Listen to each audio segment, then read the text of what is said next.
Welcome back. Today we're doing a deep dive into a really fascinating piece of ancient text, Psalms 107. It's a great one. The Psalms cover so much ground, but this chapter, it feels very focused. Yeah, it seems to map out this specific journey, doesn't it? This path from, well, deep trouble to getting help, as the text describes it. Absolutely.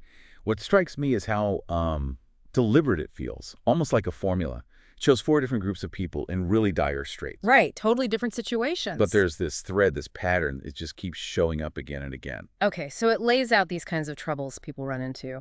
Let's jump into that first one. Who's the first group the text introduces? Well, it starts with people who are fundamentally lost. The text says they're wandering in desert wastelands. Mm-hmm. Can't find a path, can't find a city where they could settle, just adrift, disoriented. And the description of how they feel. Mm. It's intense. Hungry and thirsty, their lives ebbed away. It's not just physical, is it? No, not at all. You get that sense of like total depletion. Physical, yes, but also spiritual, existential, like they're just fading out. It's bleak. Very. But then comes the turning point, and this is key because it repeats, the text says. Then they cried out to the Lord in their trouble. Just like that. After all that wandering and fading away. Yeah. It's presented as this deliberate act. In the midst of that utter hopelessness, starving, thirsty, life-draining, they turn outwards. They cry for help. And the text shows a direct response to that cry, doesn't it? It does. He delivered them from their distress, it says. Wow. And notice how the deliverance directly answers their specific problem. How so? Well, they were lost, couldn't find a city. So the text says he led them by a straight way to a city where they could settle. Ah, right. A direct path to safety. Exactly. And it addresses the hunger and thirst too, satisfying the thirsty and filling the hungry with good things. It's presented as complete restoration. Not just rescue, but actual provision. Precisely. And straight away, the song connects this to a response. It prompts, "Let them give thanks to the Lord for his unfailing love and his wonderful deeds for men." So the deliverance itself is framed as coming from this unfailing love. That's how the text presents it, yeah. Mm. And it immediately asks for gratitude, for acknowledgement of these wonderful deeds. Yeah. It's setting up this cycle: distress, cry, deliverance, thanks. Okay, so that's the first group, physical lostness, deprivation. Then the psalm shifts gears, right, to a different kind of problem. Completely different. Now it talks about people held captive. How does it describe them? It says, "Some sat in darkness and the deepest gloom," and it calls them prisoners suffering in iron chains. So not lost out in the open, but trapped inside, in the dark, bound. Exactly. Total confinement. Now this time, unlike the wanderers, the text actually gives a reason for why they're in this mess, doesn't it? It does, yeah. That's a key difference here. The psalm states they rebel against the words of God and despise the counsel of the Most High. Okay, so their imprisonment, their suffering, the text links it directly to their own actions. Yes. Being subjected to bitter labor, stumbling with no one to help, it's presented as a consequence of that rebellion, that defiance. It adds this layer of moral or theological cause within the Psalm's narrative. But here's the thing that jumps out at me. Even though the reason for their trouble is different, consequences versus maybe just bad luck for the wanderers, the turning point is identical. Then they cried to the Lord in their trouble again. Exactly. That seems to be the crucial point the text is making. The action of crying out is what matters, seemingly regardless of how you ended up in trouble. So the text suggests that getting help isn't based on whether you deserve it or not. That seems to be the implication here, yes. The cry is the key.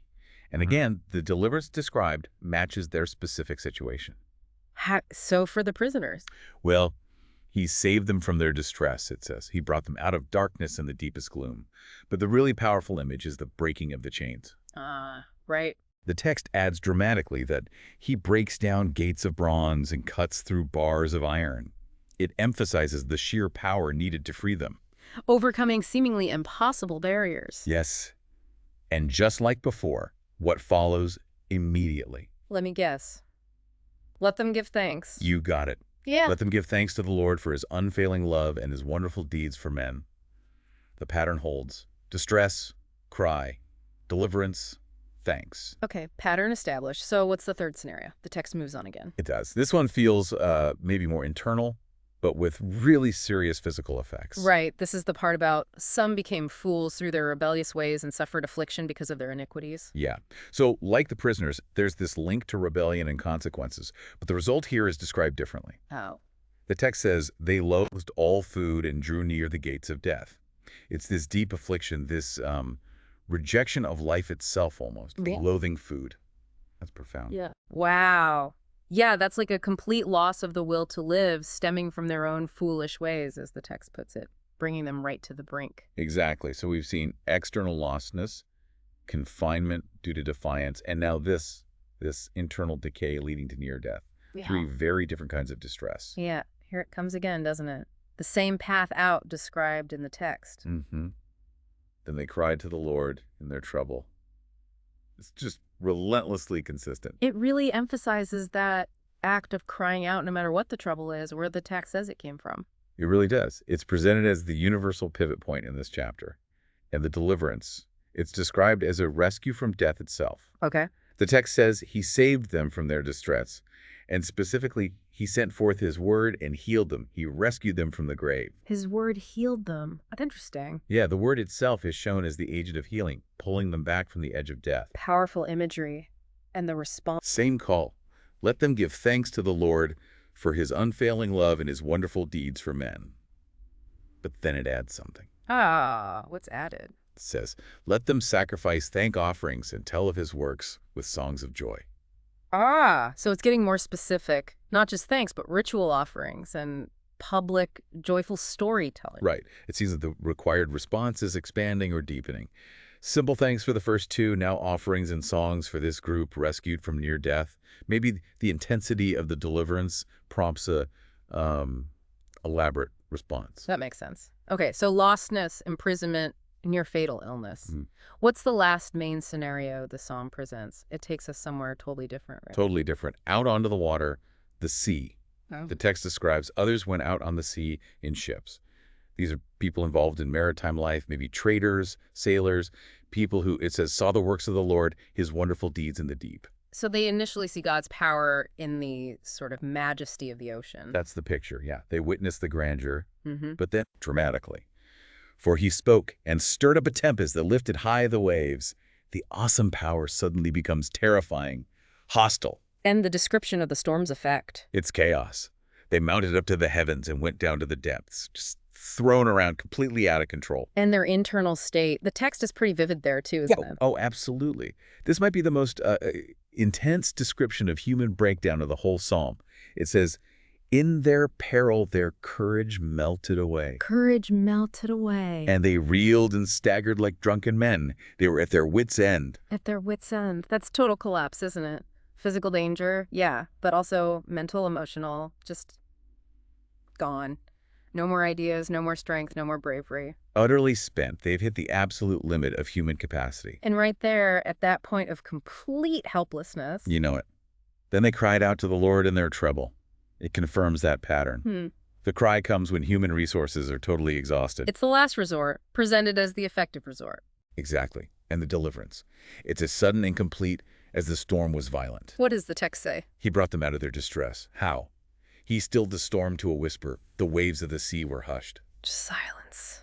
Calm. Instantaneously. The same power that unleashed the chaos brings perfect peace. And the result for the sailors? They were glad when it grew calm, and he guided them to their desired haven. Safety, arrival, peace after the terror. And the response requested for this group, is it different again? It is. It's the most public call yet. Still starts with, let them give thanks to the Lord for his unfailing love and his wonderful deeds for men. But then it adds, let them exalt him in the assembly of the people and praise him in the council of the elders. Wow, so in the big public gathering and in the leadership council, that's like top-level public praise. Right. It suggests maybe the scale or visibility of the deliverance surviving that massive storm calls for the broadest possible public acknowledgement. So, across all four, the wanderer, the prisoner, the fool near death, the sailor in the storm, you have this incredibly consistent structure laid out in the text. Distress, cry, deliverance, thanks, each time. With the deliverance perfectly matching the need, and the call to thanks sometimes getting more specific or public. It's a powerful way to illustrate a single core message using these varied human experiences. What do you think this repetition tells us about the main point the psalm is trying to get across? Well, I think it strongly emphasizes the idea within this text view that divine help is responsive. It responds to the cry. Regardless of why you're in trouble. That seems to be the implication, doesn't it? Whether it seems like misfortune, or the text says it's a consequence of rebellion or foolishness, or just being overwhelmed by forces beyond your control. The act of crying out is presented as the trigger, the thing that opens the door for the deliverance described. The focus shifts from the state of trouble to the action taken within it. That's a really important distinction. It's not passive suffering, it's an active plea. And what about the constant command to give thanks and tell? Why repeat that every single time? I think it transforms the experience. The rescue isn't just a private relief. The text insists it becomes part of a shared story, a public testimony. Right. By telling the story, you reinforce the pattern, not just for yourself, but for everyone who hears. It builds this collective memory, this understanding of divine character based on these wonderful deeds the psalm talks about. Recounting becomes part of the process itself. So the psalm uses these specific stories, but then it broadens out, doesn't it? It talks about similar actions, but on a bigger scale. Yeah, it shifts from individual or group deliverance to describe God acting on like whole landscapes and societies, but using the same kinds of power. Like changing the land itself. Exactly. The text says God can turn rivers into a desert, fruitful land into a salt waste. And again, it sometimes links this to human action because of the wickedness of those who live there. Which echoes the prisoners and the fools, linking consequences to actions. Precisely. But then it shows the flip side, the creative restoration, like with the wanderers being led to a city or the sick being healed. How does it describe that? It says, God turns the desert into pools of water. There he brought the hungry to live, and they founded a city. Sowing fields, planting vineyards, getting a harvest, being blessed. It's the same power seen in the rescues, now creating flourishing life out of barrenness, specifically for the needy, according to the text. So restoration on a community level. The psalm also mentions times when things go badly for groups, right? Their numbers decrease, they face oppression. Yes, it acknowledges those downturns. But then it contrasts how divine action, as perceived in the text, affects different groups. It says God pours contempt on nobles, making them wander in a trackless waste. Like the original wanderers, but applied to the powerful. Right. But in contrast, he lifted the needy out of their affliction and increased their families like flocks. It presents this picture of fortunes reversing the powerful, potentially humbled the needy lifted up, again reflecting the dynamics seen in the individual stories. So these larger examples basically show that the pattern, deliverance, restoration, sometimes judgment isn't just about isolated incidents, but reflects a larger way the text sees the divine interacting with the world. I think that's exactly right. The personal stories make the pattern concrete and relatable, and the larger examples suggest it's a fundamental principle at work from the Psalm's viewpoint.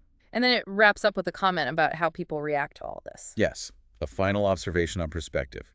The text says, "The upright see and rejoice, but all the wicked shut their mouths." Meaning, according to the psalm, how you understand these acts of deliverance and judgment depends on your own orientation. The upright see them and find joy, affirmation. The wicked are silenced, maybe confounded or judged by these same events. It suggests interpretation isn't neutral. It's tied to your moral or spiritual stance, as the text frames it. Okay, so pulling it all together, Psalms 107 gives us this really clear structure. Different troubles being lost, jailed, sick, caught in a storm. One consistent turning point described, Yeah. crying out for help. Yeah. One consistent result described, deliverance tailored to the need. Right. And one consistent instruction, give thanks, tell the story, and then it shows the same pattern playing out on a bigger stage in the world. It's a remarkable chapter, a kind of handbook of trouble and rescue, if you will, demanding a response. And you can definitely see why it connects with people. I mean, who hasn't felt lost or trapped or broken or just totally overwhelmed at some point? Exactly. It touches these universal human low points. And it presents this narrative path through them, acknowledging the need, crying out, experiencing help, and then responding with gratitude. And crucially, as you said, the text isn't just recounting things. It's actively calling for a response now from anyone hearing it. It wants you to pay attention, give thanks, tell the stories, and think about what it all means. Yeah, the ending feels very direct, almost like a final piece of advice or a challenge. It really does. The last lines basically say it all. Whoever is wise, let him heed these things and consider the great love of the Lord. Heed these things and consider the great love. That leaves us, and you listening, with a pretty potent question to reflect on after this deep dive into Psalms 107. What does it actually mean for you to heed these things, to notice these patterns the psalm describes, maybe even in your own experience or the world around you? And what might come from taking that next step the psalm urges, to really consider the great love that this text presents as the driving force behind all these wonderful deeds?